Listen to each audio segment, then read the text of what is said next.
Mesdames, Messieurs, bonsoir. Corruption, ces mots malveillants, pernicieux, on va dire, même prédateurs, fait le buzz au Congo démocratique. Cette actualité se trouve sur toutes les lèvres au Congo à l'ère qu'il est. Ça va dans tous les sens, des avis inconsidérés, comme aussi des avis des experts, des avis, on va dire, avisés. Il existe en République démocratique du Congo des institutions qui s'occupent de la question.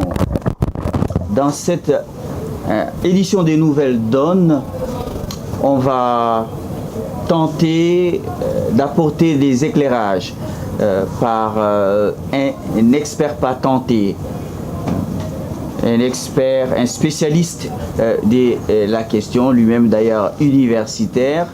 Ça fait des années qu'il est plongé dans les questions liées à la corruption.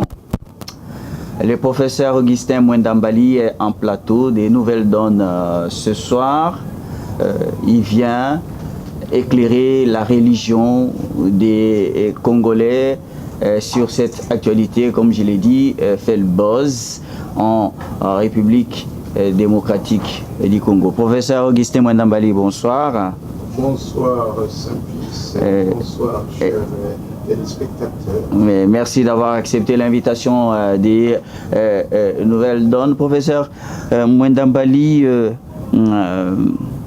des avis s'expriment à l'ère qu'il est par rapport à la corruption ici, corruption là-bas.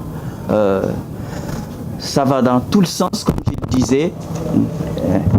Est-ce que vous qui êtes un expert à écouter les uns et les autres, ça va dans la bonne direction, professeur Mwendambali? Dans la bonne direction, je dirais oui, puisque tout le monde est conscient du degré qu'a atteint la corruption de notre pays. Il n'est en secret pour personne que depuis le départ de l'homme blanc, je dirais plus précisément depuis 1967,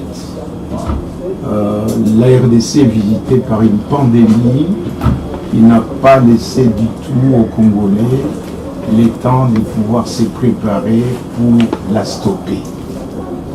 Jusqu'à ce jour, selon les différents régimes qui se sont succédés, aucun régime ne peut prétendre avoir été à l'abri des pratiques et des corruptions. Si les autorités au moins peuvent se dédouaner, moi, en âme et conscience, je dirais, aucune frange de la classe dirigeante n'a pu résister au charme de la corruption au point d'en faire un mode de vie, un mode de gestion dans notre pays et dans notre société. Donc, c'est à ce titre que j'ai dit, les gens ont raison de pouvoir un peu s'alarmer, se remettre en question, surtout avec les discours, programmes du président de la République actuelle, à qui nous rendons un hommage vibrant pour avoir eu la chance d'être élevé par le bon Dieu à la tête de cette nation. Alors, professeur Mwendambali, vous dites que ça va dans la bonne direction. Plus que jamais aujourd'hui, tout le monde se sent concerné par ces fléaux. Il n'y a pas que ces fléaux en République démocratique du Congo. Vous vous souviendrez qu'il y a tant de fléaux. Ebola a été une pandémie, on en a parlé. Mais la riposte a été graduelle, le monde entier était mobilisé, les Congolais en particulier, et vous avez vu vous-même les résultats que nous avons obtenus. Nous sommes parvenus quand même à freiner l'expansion de cette pandémie. La corruption depuis plus d'un siècle, d'un demi-siècle, est en train de ravager l'espace sociopolitique de notre nation. On a tenté autant de thérapies, mais toutes ces thérapies n'ont pas réussi. Et ici, j'ai trop peur qu'on aille des révisions des textes en texte, des structures en structure, et qu'on ait oublié l'acteur principal, l'outil, le vecteur essentiel qui permet à la corruption de résister, c'est l'homme. Je pèse bien mes mots, c'est l'homme. L'homme au sens ontologique du terme, au sens généralisé du terme, cet homme pensant qui croit pouvoir travailler pour l'intérêt du pays, mais qui par contre enrichit d'abord ses poches, sa famille, son village, son espace, ainsi de suite. Donc pour moi, le vrai problème de lutter contre la corruption se trouve à deux niveaux. Un, transformer la mentalité de l'homme congolais.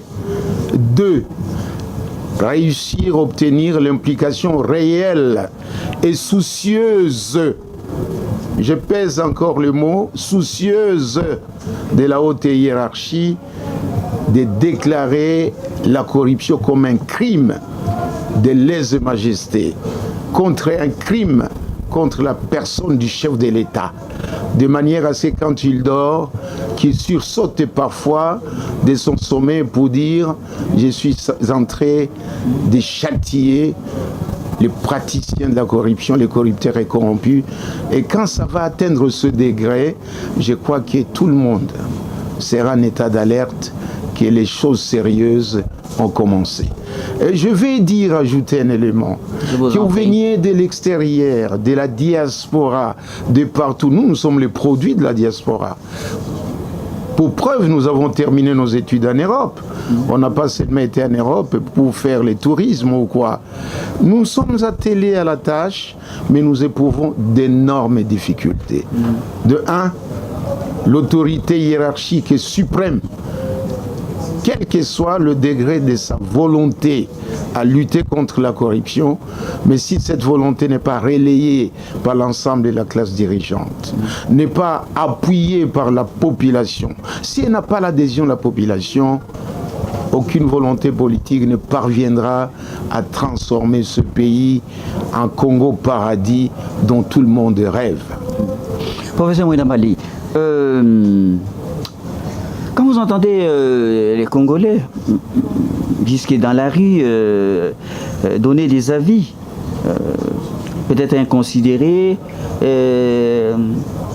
ça vous fait croire que, puisque vous mettez l'accent sur l'homme, l'homme congolais aujourd'hui crie à juste titre, haro sur la corruption, dit à juste titre, halte à la corruption, il en a pris conscience effectivement.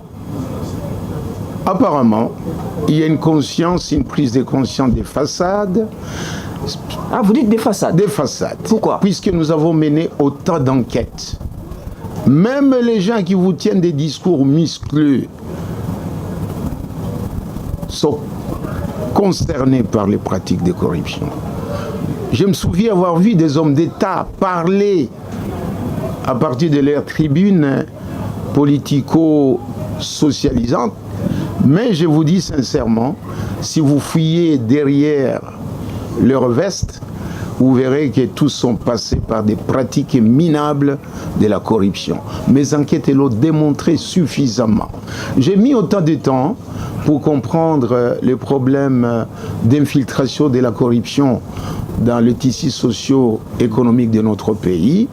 Et j'ai compris, ça je ne vous le cache pas, que l'homme congolais, s'il te dit la corruption est mauvaise, elle est dégueulasse, je vous dis sincèrement, ça c'est le langage du jour. Et le langage de nuit existe à contrepartie. Cet homme vit de la corruption. Vit de la corruption parce que la corruption est devenue... À tous les niveaux? Oui. La corruption est venue remplacer l'article 15 des débrouillardises. Débrouillez-vous. C'est comme ça que je considère la corruption. Et les gens ont de la peine à pouvoir s'en démarquer. Parce qu'il y a un principe qui dit, dans les mécanismes de lutte contre la corruption c'est comme une drogue.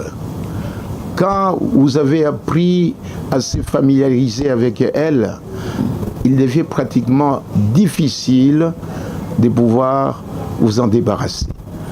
Et chaque fois que vous vous retrouverez dans le manque, vous allez recourir aux pratiques des corruptions. Je pèse mes mots.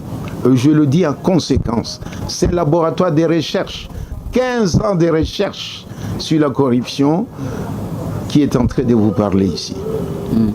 Professeur Mwanambali, que les gens de toutes les couches sociales au Congo s'expriment sur ces fléaux, la corruption. De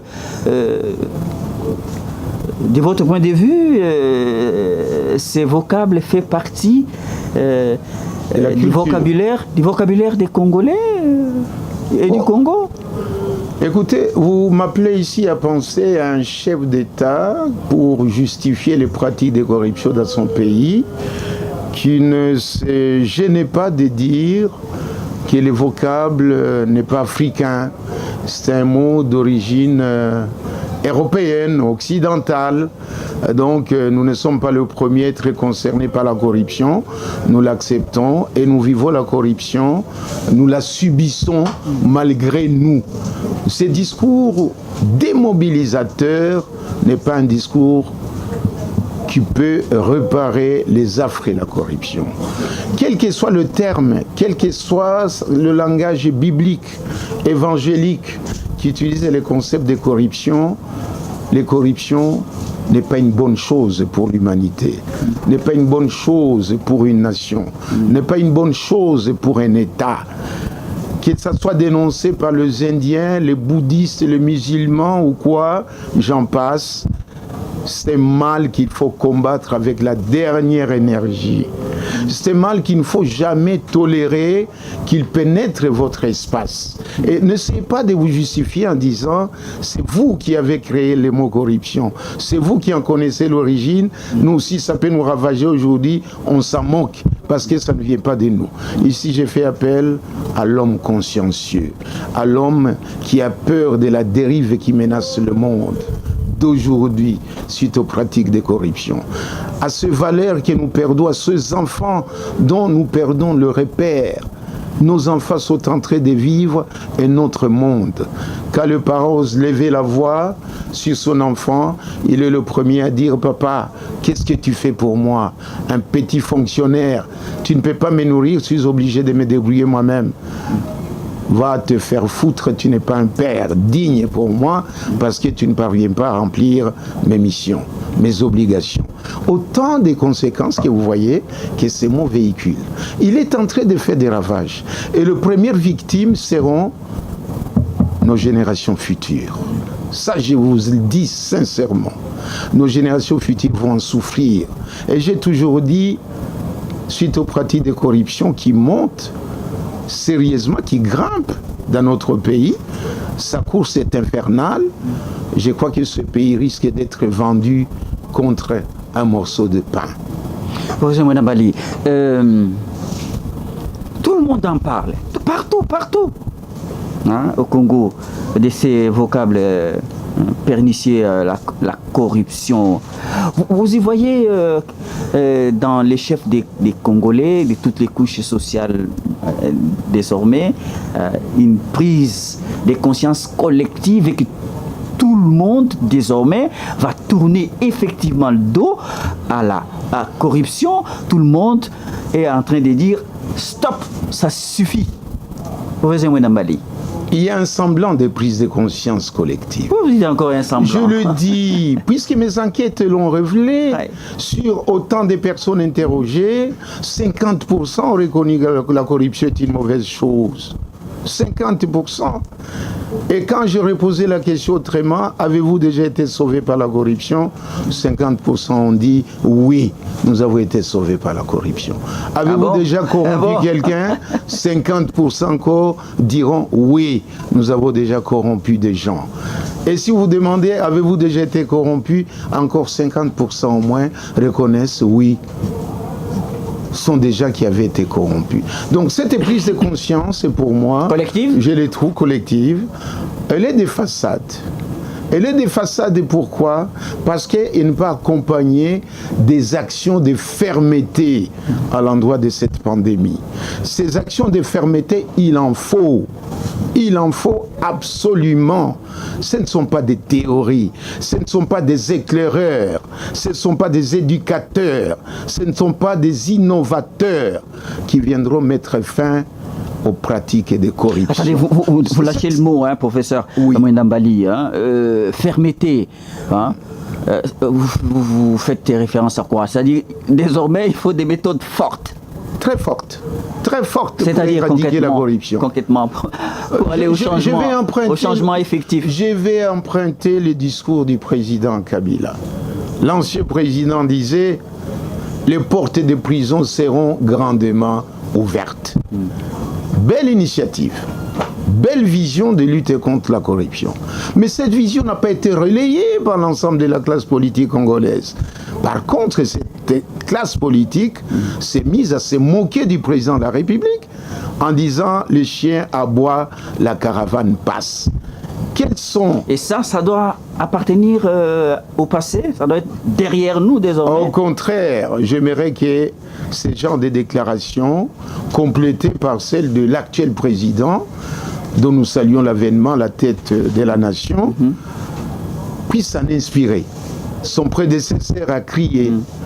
Et les gens ont répondu, les chiens aboient, la caravane passe. Les chiens aboient, la caravane passe. La corruption a continué son bonhomme de chemin. Alors que le président actuel puisse tirer les leçons de cette expérience du passé. Il intervient, il sait qu'il a le public, mais dans ce public, il ne doit pas faire un choix d'amis, membres de famille. Toute personne qui se livrerait aux pratiques de corruption serait considérée comme un ennemi qui ne veut pas que le président de la République puisse achever son mandat en beauté. Ici, je vous dis, il faut faire une table rase de toutes les pratiques qui consistent à se réfugier dans le tribalisme, le népotisme, dire nos enfants d'abord, comme on les dit à l'université, les points sexuellement transmissibles, punir sévèrement, c'est pas seulement à travers les mots qui inquiètent, qui poussent à un débit de conscience passagère, éphémère, et puis après, les pratiques reprennent. J'aurais souhaité que le président de la République, il l'a bien dit dans son programme des 100 jours, il va insister, redynamiser l'appareil judiciaire pour mener un combat à jamais contre la corruption. Et ici, nous les spécialistes, nous dirions, c'est bon. L'appareil judiciaire doit être redynamisé, la réforme de l'appareil judiciaire doit intervenir, mais la corruption n'est pas seulement combattue par la répression. Sinon, les voleurs n'existeraient pas au monde. Depuis que le monde s'est mis à traquer les voleurs, à les punir, les voleurs continuent toujours, la race des voleurs continue toujours à survivre. Vous êtes pessimiste? Non, je vous l'ai dit, non, il faut quelque chose de plus fort.